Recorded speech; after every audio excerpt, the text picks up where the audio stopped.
హల్లెలూయా. దేవుని నామంలో మీ అందరికీ వందనాలు. ఈరోజు దేవుని వాగ్దానం ఏంటో చూద్దామా? కీర్తనలు 32వ అధ్యాయం 7వ వచనం. Psalms 32:7. నా దాగుచోటు నీవే, శ్రమలలో నుండి నీవు నన్ను రక్షించెదవు, విమోచన గానములతో నీవు నన్ను ఆవరించెదవు. You are my hiding place, you shall preserve me from trouble, you shall surround me with songs of deliverance. చూసారు కదండి, ఈరోజు మనం దావీదు కీర్తన చదివినట్లయితే దావీదు ఒక మాట అంటున్నది కదా, నా దాగుచోటు నీవే నన్ను శ్రమల నుంచి రక్షించేదవు అని.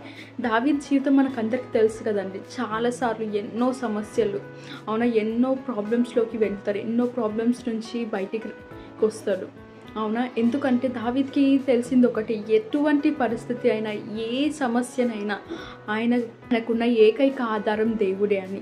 ఆయన ఎప్పుడు కూడా దావీదు దేవుని పైనే ఆధారపడి ఉన్నాడంట. ఈవెన్ చిన్న యుద్ధానికి వెళ్ళినా సరే, ఎటు వెళ్ళినా సరే, దావీదు దేవుని ఆజ్ఞ లేనిది వెళ్ళకపోతుండేనంట. అయితే ఈరోజు వాక్యం ద్వారా మనకు దేవుడు ఏమని జ్ఞాపకం చేస్తున్నాడంటే, ఏ పరిస్థితిలో ఉన్నా కూడా, నువ్వు ఎటువంటి సమస్యలలో ఉన్నా కూడా ఆయనే నీ దాగుచోటు అంట, ఆయనే నిన్ను రక్షించబోతున్నాడంట, ఆయననే నీకున్న సమస్త ప్రాబ్లమ్స్ నుంచి నిన్ను బయటికి తీయబోతున్నాడంట. ఇన్ని డేస్ అనుకుంటున్నావా, ఇంకెన్ని డేస్ ఇలా ఉండాలి, ఇంకెన్ని ఇయర్స్ నేను ఇలా ఉండాలి అని.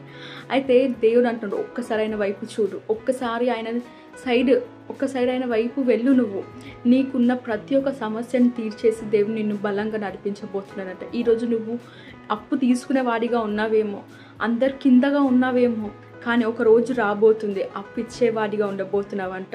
ఒక రోజు రాబోతుంది, ఎవరైతే నిన్ను తృణీకరించారో, ఎవరైతే నేను చులకన చేసి చూసారో వారు అందరి మీద నువ్వు ఉండబోతున్నావంట.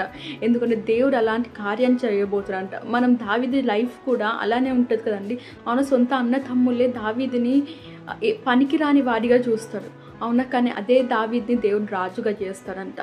ఈరోజు దేవుడు మరలా నీకు జ్ఞాపకం చేసేది, నాకు జ్ఞాపకం చేసేది అదే. ఆయన ఉన్నాక మనం దిగులు పడాల్సిన అవసరమే లేదంట, అవునా. ప్రార్థన చేసుకుందామా? థ్యాంక్ యూ లార్డ్ జీసస్, సర్వశక్తి గల యేసయ్య. అయ్యా అవునయ్య, ఈరోజు నువ్వు మాతో మాట్లాడిన విధంగా ప్రభా మేము నమ్ముతున్నామయ్యా. అవునయ్య, దావీదుని ప్రభా గొర్రెల కాపరి నుంచి ప్రభా రాజుగా చేసావయ్యా. అవునయ్య, అటువంటి పరిస్థితులు మేము ఉన్నామేమయ్యా. అవునయ్య, అందరు ప్రభా, అవును ప్రభా, ఇక్కడ చూసిన ప్రతి ఒక్క బిడ్డ ప్రభా ఏదో ఒక ప్రాబ్లమ్స్లో ప్రభా ఉక్కపోయిందేమో ప్రభా, అందరు కూడా ప్రభా తృణీకరించారేమో అయ్యా. కానీ ప్రభా నీవు మా దాగుచోటివయ్యా. అవునయ్య, నువ్వు ప్రభా, అవును ప్రభా, మమ్మల్ని ప్రతి ఒక్క ప్రాబ్లమ్స్ నుంచి నువ్వు బయటికి తీసే సామర్థ్యం ఉన్న దేవుడు అయ్యా. అవునే, చూస్తే ప్రతి ఒక్క బిడ్డని ప్రభ దర్శించండి అయ్యా, దీవించండి అయ్యా. వారిని ప్రభ మున్పటి కన్నా గొప్పగా ప్రభ వారిని మీరు దీవించమని నజరేయుడైన సర్వశక్తి గల యేసు నామంలో ప్రార్థిస్తున్నాను తండ్రి. Amen. God bless you all.